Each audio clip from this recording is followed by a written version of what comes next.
আকাশটা ছুঁতে চায় স্বপ্নে জানালায় অসীমে রেখেছে হাত বাড়িয়ে জীবনের ছবিটাতে বিশ্রম তুলিতে ক্ষত আঁকে নিষ্ঠুর আঁকিয়ে অজানার তারা জানে মিথ্যার দল চারে আটকা পড়েছে কেউ ঘাত প্রতিঘাত নিয়ে সময়ের এই স্রোতে বড় বাড়ি ছোট বউ বড় বাড়ি ছোট বউ। তুমি হঠাৎ জোয়ারদার বাড়িতে চলে আসায় কি বলে আমার মাথা ঠিক ছিল না। সবার সামনে বলতে পারলে যে আমি তোমাকে ট্র্যাপে ফেলে বিয়ে করেছি? পার্থ সাহেব কোনো একটা বিশেষ উদ্দেশ্য নিয়ে বাবার বিরুদ্ধে এরকম একটা অভিযোগ এনেছিলেন। রঙ্গ নাকি পার্থ সাহেবের সাথে আমাকেও সন্দেহ করছে। তাহলে কি পার্থ সাহেবের সাথে আমার শাশুড়ি আম্মার কোনো? এত কিছুর পরে দুজনের মিল হয়েছে, তারা এখন বাসর ঘরে থাকবে না, সেলিব্রেট করবে না? ওহ মেয়রিন, তুমি যে কি বলো না। শোনো, চাচা আসলে এই মুহূর্তে চাচির মান ভাঙাচ্ছে, তাই হয়তো ঝামেলার কথা বলে তোমাকে এড়িয়ে গেছে। আচ্ছা যাই হোক, মামার ঝামেলাটা তাহলে মিটেছে। ইয়াপ, তাহলে একটা কাজ করি, আমরা নতুন একটা ঝামেলা সৃষ্টি করি। মানে কিভাবে? তুমি আর আমি বিয়ে করি। তুমি আর আমি বিয়ে করলে ঝামেলা মিটবে না, তোমাকে আর আমাকে অনেক পেইন রিসিভ করতে হবে। পারবে তো? পারতেই হবে। ওয়েট পলাশ, আগে জোয়ারদার ফ্যামিলি থেকে আমার অংশটা বের করে নাও, তারপর তোমাকে বলতে হবে না, আমি নিজেই তোমার ঘরে চলে আসবো। সেটা আর পারবো বলে তো মনে হচ্ছে না মেয়েরে। কেন পারবে না? মামা কেন জানি বারবার পিছলে পিছলে যায়। এত বড় ঝামেলা একা একে আমি সামলাতে পারবো? তাছাড়া আমার তো এত টাকা পয়সাও নেই। ওয়েল, অন্য কোনোভাবে ভাবার চেষ্টা করো পলাশ।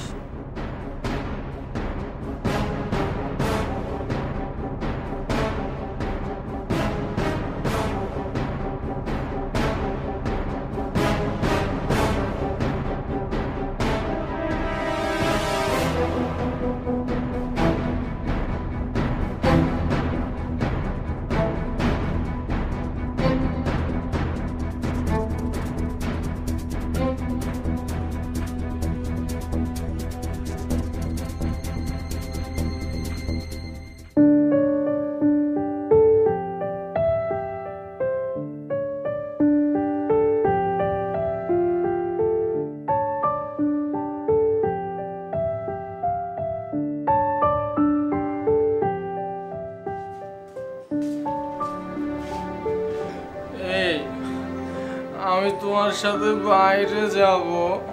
বললাম না তোমাকে নেওয়া যাবে না। কেন? আমাকে নিলে কি হয়? এই বলো না, বলো না আমাকে। মামা, মামা,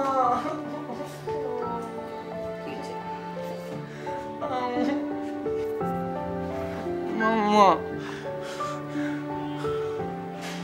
বোমা, তুমি কি কোথাও বার হচ্ছ নাকি? জি আম্মা, আমি একটু মাকে দেখতে যাব। মাকে দেখতে খুব ইচ্ছা করছে। আচ্ছা, মাকে দেখতে যাবে, ভালো কথা। আমাকে একবার বললে পারতে।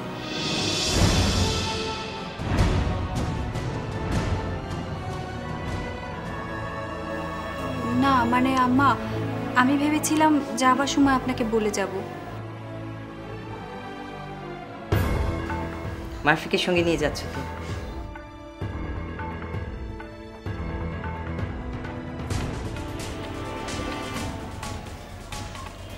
এইবার মারফি একটু একা বাসায় থাকবে। বৌমা ওর বাবা মার সঙ্গে একটু একা সময় কাটিয়ে আসো, ঠিক আছে? না, মারফি কোনো কান্নাকাটি করবে না, ঠিক আছে? হ্যাঁ, এরকম করে না, ঠিক আছে, ঠিক আছে। তুমি একটু মারফিকে বুঝিয়ে রেখে যাও। আমি তো অফিস যাচ্ছি এখন, দেরি হয়ে যাবে, একদম কান্নাকাটি না। ও হ্যাঁ, শোনো, আমি তোমাকে যে কথাটা বলতে এলাম, মাধুরী তো কানাডায় চলে গেছে। তোমাকে কিন্তু এখন বাড়ির সব কিছু খেয়াল রাখতে হবে বেশি করে, ঠিক আছে? খেয়াল রেখো। জি আম্মা। আর বৌমা, তুমি কিভাবে যাচ্ছ তোমার বাবা মার সঙ্গে দেখা করতে? আম্মা, আমি একটা সিএনজি নিয়ে চলে যাব, কোনো সমস্যা হবে না। কি বলছো? সিএনজিতে করে? না না,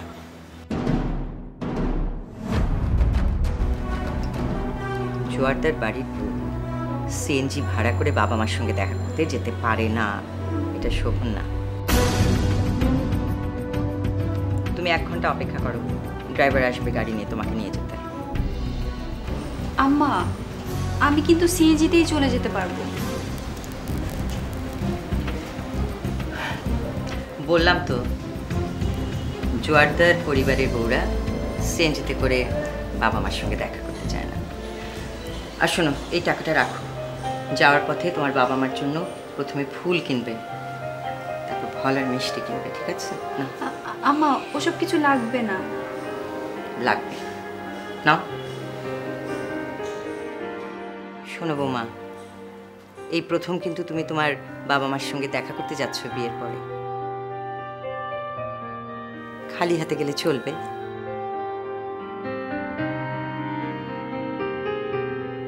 তোমার শ্বশুরবাড়ির সম্মান থাকবে তাতে?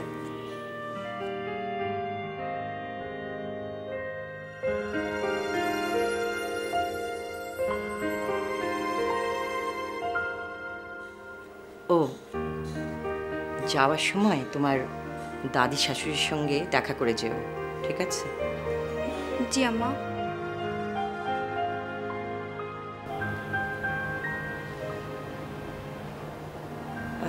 আচ্ছা শোনো, তোমার কিচ্ছু কেনাকাটি করতে হবে না, আমি সব কিনে ড্রাইভারকে দিয়ে পাঠিয়ে দেবো, ঠিক আছে? এটা তোমার কাছেই রাখো।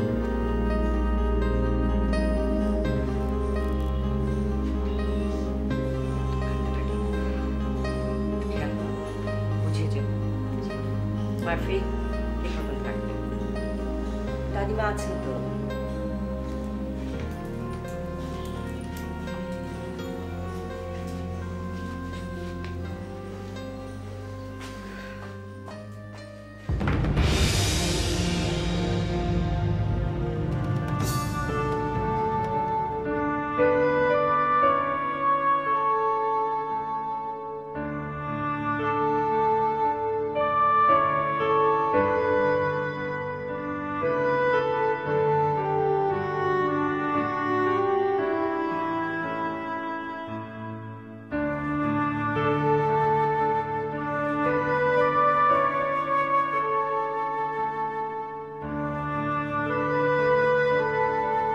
তুমি আমাকে নেবে না?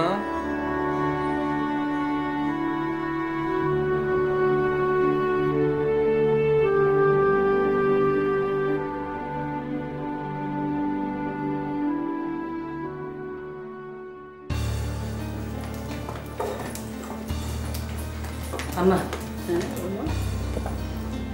রঙ্গনা ওর বাবা মার বাড়িতে যেতে চাইছে, আমি আর না করলাম না, যাক না। হ্যাঁ নিশ্চয়ই, খুব ভালো করেছো, না করলে মনটা খারাপ হতো। তবে বাড়িতে মাধুরীও নেই, রঙ্গনা চলে যাচ্ছে বাবা মার ওখানে থাকার মধ্যে। তিন্নি আর মেহরিন, তিন্নি তো এ বাড়িতে নতুন, আর মেহরিন তো আপনি জানেন কখন কি করে বসে বলা মুশকিল। আপনি একটু খেয়াল রেখেন আম্মা। নিশ্চয় বৌমা, তুমি চিন্তা করো না, আমি খেয়াল রাখবো। আমি তাহলে চলি। ও বৌমা, একটা কথা, রঙ্গনা কি একাই যাচ্ছে? মারফিকে নিচ্ছে না সাথে? হ্যাঁ, একাই যাচ্ছে। মারফি অবশ্য যাওয়ার জন্য খুব, যাই হোক রঙ্গনা একাই যাচ্ছে, ও একাই যেতে চাইছে। না বৌমা, আমার এটা মোটেই কথাটা ভালো লাগলো না শুনে। আর মারফি তো কোনদিন যায়নি শ্বশুর বাড়িতে। যাবে পরে, এবার রঙ্গনা একাই যাক। প্রথম তো ওরও তো একটু খারাপ লাগতে পারে। তা হয়ে লাগতে পারে, কিন্তু রঙ্গনার বাবাও তো আজ পর্যন্ত মেয়ে জামাকে তার বাড়িতে একবার নিলেন না। আম্মা, আপনি হঠাৎ এরকম ভাবছেন কেন? রঙ্গনা দিকটা একটু ভেবে দেখুন, ওর খারাপ লাগাটাও স্বাভাবিক। ঠিক আছে বৌমা, তুমি এসো, আমি খেয়াল রাখবো। আমি তাহলে গেলাম।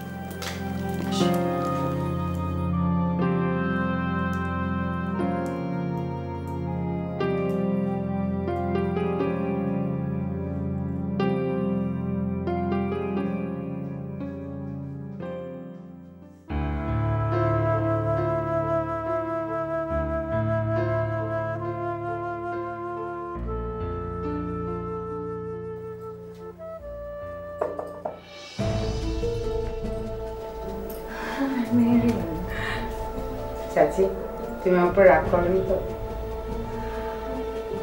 রাগ করবো কেন? না মানে তুমি এই বাড়িতে যেদিন প্রথম এসেছো, তোমাকে আমি এমন কিছু কথা বলেছি তুমি মাইন্ড করতেই পারো। না, মাইন্ড করিনি একদম। It's so sweet, you know. তুমি আমার একটা সুইট চাচি।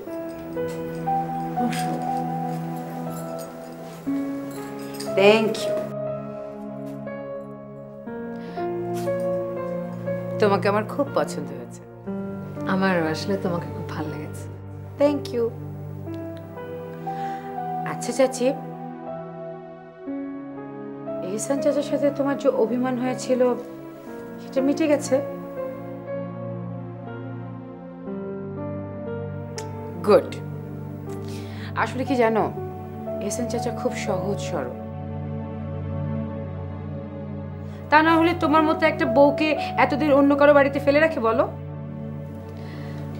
না, এহসান আসলে ওটা ওই তোমার মামুনিকে ভয় পেয়ে করেছে। সে এটা কোনো কথা হলো? আমাকে বললেই পারতো, আমি মামুনিকে ম্যানেজ করতাম। চাচা কিন্তু একটু ভীতুও আছে। কিরকম? এই যে দেখো না, মামুনির ভয় তোমাকে এতদিন ভাইয়ের বাড়িতে রেখে আসলো। ঠিক আছে, রাখলো তো রাখলো, ভালো কথা। তুমি যখন এ বাড়িতে এসেই পড়লে তখন পালানোর কি দরকার ছিল? আশ্চর্য, মামুনিকে বললেই হতো আমি বিয়ে করেছি, রাইট? এই সেই অর্থে তো একটু ভীতু বটে। আসলে হয়েছে কি চাচি, চাচা না মামুনিকে খুব ভয় পায়। চাচার ধারণা মামুনি যে কোনো সময় তাকে দূরে ঠেলে দিতে পারে। মানে আমি তোমার কথা বুঝতে পারছি না মেরিন। এত তাড়াতাড়ি তো সবকিছু বুঝতে পারবে না চাচি, আস্তে আস্তে তুমি সব বুঝে যাবে। ইউ নো হোয়াট, আমরা যারা এই বাড়িতে আছি না, তারা সবাই পরগাছার মতো, এবং এর শুরুটা হচ্ছে এহসান চাচাকে দিয়ে। কিরকম? তুমি যার বউ হয়ে এ বাড়িতে এসেছো, সে কিন্তু এই ফ্যামিলির কোনো প্রপার্টির অংশীদার নয়। Do you know that? মানে কি? এহসান এ বাড়ির ছেলে না? অবশ্যই এ বাড়ির ছেলে, অফকোর্স। কিন্তু যে কোনো কারণেই হোক, এহসান চাচা জোয়ারদার ফ্যামিলির সম্পত্তি থেকে বঞ্চিত হয়েছে।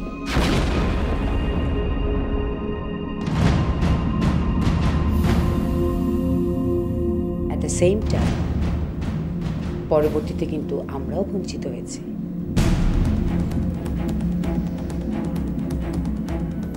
মেহরিন, আমাকে একটু পরিষ্কার করে বলো তো, আমি তোমার কথা সত্যি কিচ্ছু বুঝতে পারছি না।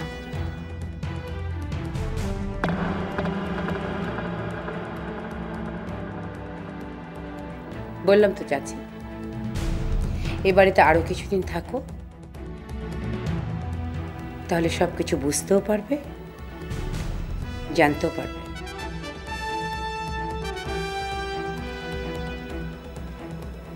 তারপরও মেহরিন, তুমি আমাকে একটু বলো, এবারের অংশীদার হয়ে কেন তোমাদের এবারের সম্পত্তিতে কোনো অংশ থাকবে না? চাচি, বেসিক্যালি এ বাড়িতে কিন্তু অনেক জটিলতা রয়েছে। যারা বাইরে থাকে তাদের পক্ষে সেটা বোঝা সম্ভব না, কিন্তু আমরা যারা এই বাড়িতে আছি তারা কিন্তু ঠিকমতোই সব বুঝতে পারছি। আমিও আসলে এখন বুঝতে চাই।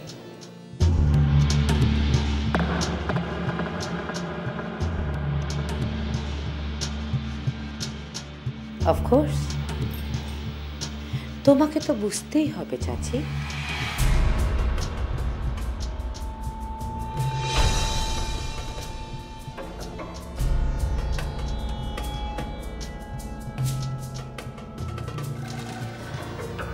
এনিওয়ে, তুমি কোনো চিন্তা করো না, শুধু আমি তোমাকে যেটা বলি তুমি সেটা ফলো করো। আস্তে আস্তে আমাদের অংশ আমাদেরকে তো বুঝিয়ে নিতেই হবে চাচি, রাইট?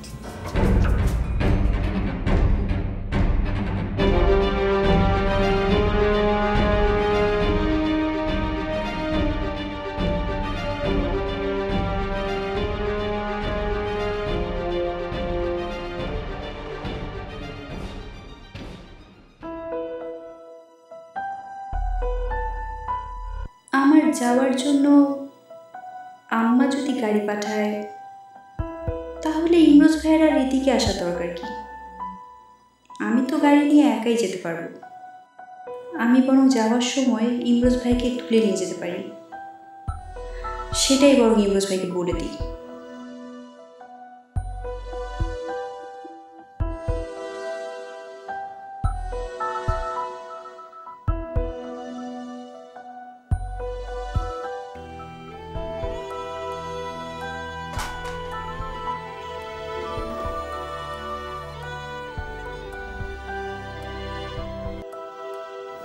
হ্যালো রমনা, তুমি কি বেরিয়ে গেছো নাকি? না না ইমরোজ ভাই, আমি আপনাকে একটা কথা বলার জন্য ফোন করলাম। কি কথা রমনা? আমি গাড়ি নিয়ে বের হব, তাহলে আমার শ্বশুরবাড়িতে আপনাকে আমাকে নিতে আসতে হবে না। তাহলে তোমার সাথে আমার দেখা হবে না রঙ্গনা? না না, দেখা হবে না কেন? বললাম না আপনাকে আমার খুব দরকার। কি দরকার রঙ্গনা?